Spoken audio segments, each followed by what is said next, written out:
Die Late-Night-Show von Jimmy Kimmel ist letzte Woche über Nacht abgesetzt worden. Offiziell wegen seinem Spruch nach dem Attentat auf Charlie Kirk. Aber wie so manchmal steckt mehr dahinter. Ausgerechnet Demokraten brüllen jetzt vor einer Verletzung der Redefreiheit. Aber stimmt das wirklich? Oder steckt hinter dem Rausfallen vom Kimmel ganz etwas anderes? Genau dem gehe ich im heutigen Video auf den Grund. Ciao zusammen, von unten hier herzlich willkommen aus Kalifornien, wo ich alle Wochen in ein aktuelles Thema schaue. Im heutigen Bericht werfen wir einen spannenden Blick hinter die Kulissen der US-Medienwelt. Zuerst kläre ich auf, was Late-Night-TV eigentlich ist. Dann, was ist mit dem Jimmy Kimmel passiert? Was sagen seine Fans? Was seine Kritiker? Und ich zeige euch etwas, das viele nicht wissen. Es gibt eigentlich zwei Faktoren, die die Late-Night-Shows massiv unter Druck setzen. Einer davon ist die ständige Trump-Kritik, die sich ganz anders auswirkt, als viele meinen. Zum Schluss verrate ich euch, welche Schlüsse ich persönlich aus dieser Misere gezogen habe.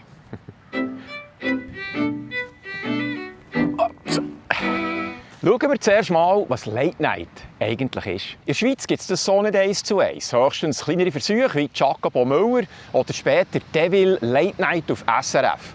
Das war aber kein Vergleich zu den belochtigen Shows in den USA. Dort ist Late Night ein echtes Kulturgut, noch aus der Zeit des linearen Fernsehens. Also so wie es früher war, wo sie um Punkt 11 Uhr am Abend einschalten, wenn sie die Sendung schauen wollten. Millionen haben jedes Mal die Glotze eingeschaltet. Ein Moderator am Pult macht dumme Sprüche über Politiker, Promis und das Chaos vom Tag.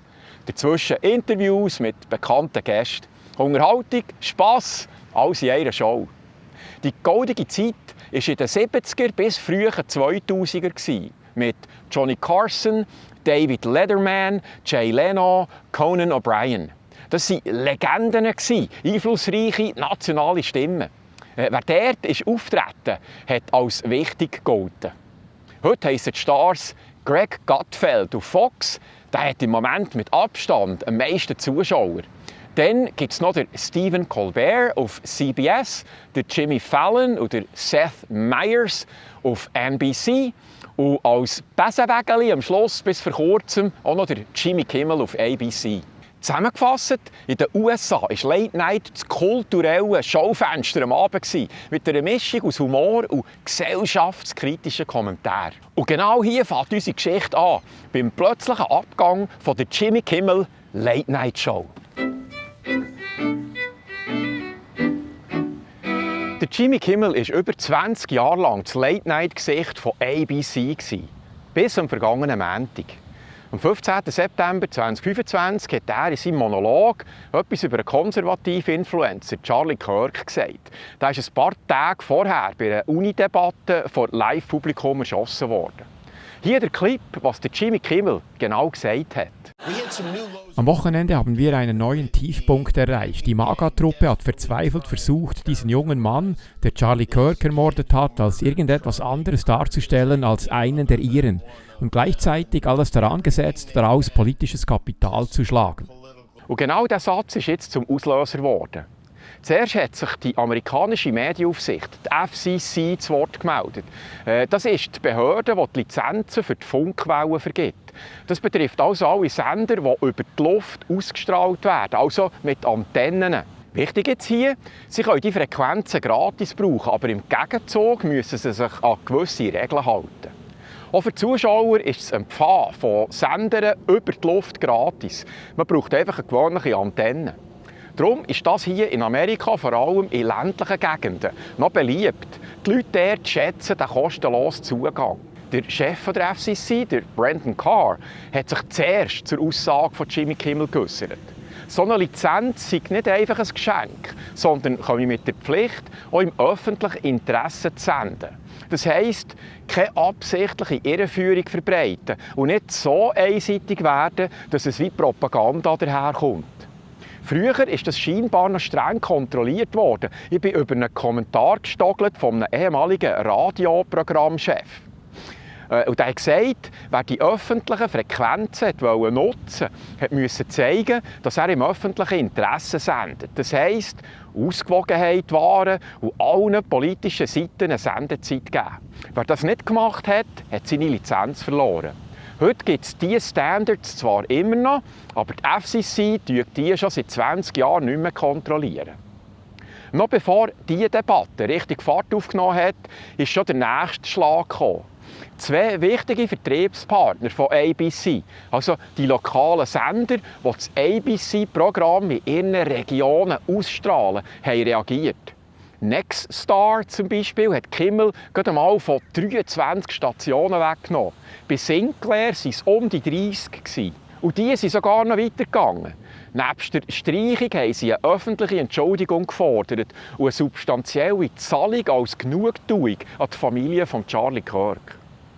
Weil der Druck immer grösser ist geworden, hat sich das Management von ABC hinter verschlossenen Türen mit dem Kimmel getroffen, um zu diskutieren, wie es weitergehen könnte. Am Ende hat ABC die Notbremse gezogen. ABC gehört zu Disney. Disney ist also der eigentliche Chef. Zusammen haben sie Kimmel live auf unbestimmte Zeit abgesetzt. So der exakte Wortlaut vom Pressekommuniqué. Ein einziger Satz über Charlie Kirk hat eine Lawine in Gang gesetzt. Aufsichtsbehörden, Vertriebspartner, Kimmels Chefs, alle haben Druck gemacht, bis die Show schlussendlich gestrichen wurde. Aber wie ist das draussen beim Publikum angekommen? Genau dem gehe ich im nächsten Kapitel nach. Wenn man sich Foren und Kommentare zur Sendung anschaut, ist es noch spannend, was seine Fans online dazu schreiben. Viele sagen, das sei nicht einfach nur eine Absetzung. Das sei ein Angriff auf die freie Meinungsäusserung. Oder wenn die FCC, also die Medienaufsicht, mit Lizenzentzug drohe, sei das Zensur durch die Hintertür. Ähnlich haben es übrigens auch ein paar republikanische Politiker gesagt. Zum Beispiel der Senator Ted Cruz. Er hat gesagt, das sei eine gefährliche Entwicklung. Wenn der Kimmel etwas Diffamierendes gesagt hat, dann soll das ein Gericht abklären und nicht eine Behörde, die mit einem Lizenzentzug drohe. Andere Kommentare gehen noch weiter. Das sei totalitär und die Regierung schalte unliebsame Stimmen einfach aus. Die sehen Kimmel schon fast als Märtyrer für Free Speech. Spannend ist auch, wie seine Unterstützer den ganzen Ablauf des Skandals deuten. Zuerst die FCC mit Drohungen, dann die grossen Distributoren wie Nexstar und Sinclair und am Schluss dann noch der Eigentümer Disney. Viele sagen, das sieht aus wie ein Dominoeffekt, der politisch angestoßen wurde. Man kann also sagen, für seine Fans ist der Jimmy Kimmel kein Comedian, der über die Stränge geschlagen hat, sondern ein Opfer ist worden von politischem Druck. Viele Kritiker winken ab und sagen, Kimmels Absetzung habe nichts mit Politik zu tun. Es sei schlicht eine logische Konsequenz aus seinen schlechten Quoten, also einem deutlichen Rückgang von seinen Zuschauerzahlen. Für ABC und Disney sei unter diesen Umständen der Millionenvertrag von Kimmel nicht mehr zu rechtfertigen. Dazu komme, sein Vertrag stehe sowieso zur Verlängerung an. Kritiker vermuten, dass die Verantwortlichen schon länger nach einem Grund gesucht haben, für das sie aus den teuren Neuverhandlungen aussteigen können. Und Kimmels Ausrutscher sei da jetzt gerade zum richtigen Zeitpunkt gekommen. Andere Kritiker bänkeln weniger auf seine schlechten Zahlen herum, sondern mehr auf dem Inhalt der Sendung. Sie sagen, Kimmel habe längstens aufgehört, eine Komödie zu machen. Statt Witze zu schreiben, habe er sich zum politischen Linksaktivist verwandelt. Seine Pointen gegen Konservative seien einfach irgendwann langweilig und zum Teil sogar peinlich geworden. Sie verweisen auf konkrete Beispiele. Seine Attacken gegen Ungeimpfte während der Pandemie. Er hat dann gespottet, wer nicht geimpft sei und trotzdem ins Spital müsse, soll dort in Frieden ruhen. Für viele hat das nicht mehr nach Humor getönt, sondern nach Verachtung. Spitäler werden harte Entscheidungen treffen müssen, wer ein Intensivbett bekommt. Das wäre für mich nicht so schwer. Geimpfte Person mit Herzinfarkt? Klar, kommen Sie rein. Wir kümmern uns um Sie. Ungeimpfter, der eine Pferdewurmkur geschluckt hat? Ruhe in Frieden, du Lufthuster. Kritiker sagen auch, dass die gleichen Leute, die jetzt sagen, Kimmel sei ein Opfer von Zensur, die gleichen haben vorher bei ähnlichen Fällen aber gejubelt, wenn die Zensur Leute von anderen politischen Seiten bereicht hat. Ein Beispiel ist ABC, wo die Komikerin Roseanne Barr nach einem Post gespickt hat. auf Druck von der beiden Regierung. Am Beispiel von David Pakman sieht man, wie mit zweierlei Maß gemessen wird. Pakman ist ein linksliberaler Talkmaster mit Millionenpublikum. Bei Roseanne Barr hat er noch gesagt, das ist ein grosser Sieg für die freie Rede. ABC hat die richtigen Business-Entscheidungen getroffen. Aber als Jimmy Kimmel ist abgesetzt wurde, hat er plötzlich ganz anders getönt. Eines der Merkmale von Autoritarismus ist es, Menschen so zu verängstigen, dass sie sich selber zensieren. Dass ABC Kimmels Show beendet, ist das perfekte Beispiel dafür. Man sieht deutlich, die Prinzipien wechseln, je nachdem, wen es bereicht. Roseanne selber hat Kimmels Sturz jetzt ironisch kommentiert. Ja, stellt euch vor, eine Regierung setzt einen Fernsehsender unter Druck, damit er einen Komiker feuert, den sie nicht mögen. Oder es ist schon wieder ein Post von Kamala Harris über Donald Trump auftaucht. Noch ein Beispiel. Kamala Harris, dann gerade im Rennen um das demokratische Vizepräsidentenamt. Sie hat ganz offen Zensur gefordert. Seien wir ehrlich, der Twitter-Account von Donald Trump sollte gesperrt werden. Später ist dann tatsächlich der amtierende US-Präsident auf allen grossen Social-Media-Plattformen gesperrt worden. Dann waren es vor allem progressive Stimmen, die das laut gefeiert haben. Und jetzt, wo es eine linke Persönlichkeit hat getroffen hat, schnurren die gleichen jetzt auf das Mal von Redefreiheit. Also, zusammengefasst, aus der Sicht der Kritiker ist Jimmy Kimmel kein Märtyrer, sondern ein Moderator mit sinkenden Quoten und abgenutzten Pointen. Und dass ausgerechnet die Linken jetzt von Redefreiheit reden, finden sie schlichtweg heuchlerisch. Ein einziger Satz über Charlie Kirk hat scheinbar Jimmy Kimmel die weitere Karriere gekostet. Aber, was viele nicht wissen, hinter den Kulissen vermuten viele, dass da ganz andere Gründe mitgespielt haben. Das Ganze ist auch eine Geschichte über ein System, das am Wackeln ist. Immer mehr Kunden ihren Kabelanschluss. Die Einnahmen brechen ein und TV-Chefs suchen verzweifelt nach Wegen, um Kosten zu sparen. Teure Shows mit Millionenlöhnen stehen da zuoberst auf der Abschussliste. Kimmel sei nur ein Beispiel. Es scheint also nicht nur eine Geschichte zu sein über einen Moderator, der sich verschnurrt hat. In Wahrheit steckt die Frage dahinter, wie überlebt Kabelfernsehen, wenn das Publikum davonläuft. Kabelfernsehen war jahrzehntelang eine Gelddruckmaschinerie. Millionen von Leuten haben monatlich ihre Gebühren gezahlt. Die Werbeeinnahmen sind in Strömen geflossen. Das Ganze war ein Selbstläufer. Aber jetzt zeigen sich grosse Risse in diesem Konzept. Kimmel hat mittlerweile nur noch 160'000 Live-Zuschauer pro Sendung. Zum Vergleich, der Joe Rogan Podcast erreicht auf YouTube und Spotify regelmässig über 10 Millionen Views pro Folge. Also mehr als 60-fache. Und auch sonst machen Medienfachleute auf diese Verschiebung aufmerksam. In den letzten Jahren haben amerikanische Kabelanbieter über 25 Millionen Abonnenten verloren. Im Vergleich, Netflix hat hier etwa 80 Millionen zahlende Benutzer. Und YouTube schauen ca. 250 Millionen Leute jeden Monat. Das zeigt die immer grösser werdende Dominanz von Streaming-Angeboten und noch die stärkere Macht von Social Media. Der Grund für diese Verschiebung scheint offensichtlich zu sein. Bei Streaming und Social Media kann jeder selber entscheiden, was man schauen will. Und vor allem auch, wann man schauen will. Es gibt keine fixe Sendezeiten mehr. Man muss also nicht warten bis um 11 Uhr am Abend. Weniger Zuschauer bedeuten automatisch auch weniger Werbeeinnahmen. Die betroffenen Sendeanstalten reagieren mittlerweile mit harten Massnahmen. Paramount Global, einer der grössten Medienkonzerne in den USA, hat sein Kabelgeschäft stark verkleinert und hat unter anderem über 2000 Bücher entlassen. Kurz gesagt, das alte Kabelmodell ist ein Auslaufmodell, weil die Zuschauer davonlaufen. Aber es gibt noch einen zweiten Grund, wieso die grossen Late-Night-Shows unter Druck kommen. Und das hat weniger mit der Technik zu tun, sondern mit der gesellschaftlichen Stimmung. Ein ganzes Genre, das früher als Quotenwunder gegolten hat, funktioniert auf das Mal nicht mehr. Wir alle erinnern uns noch, zwischen 2016 und 2020 ist Anti-Trump-Satire das grosse Geschäftsmodell geworden.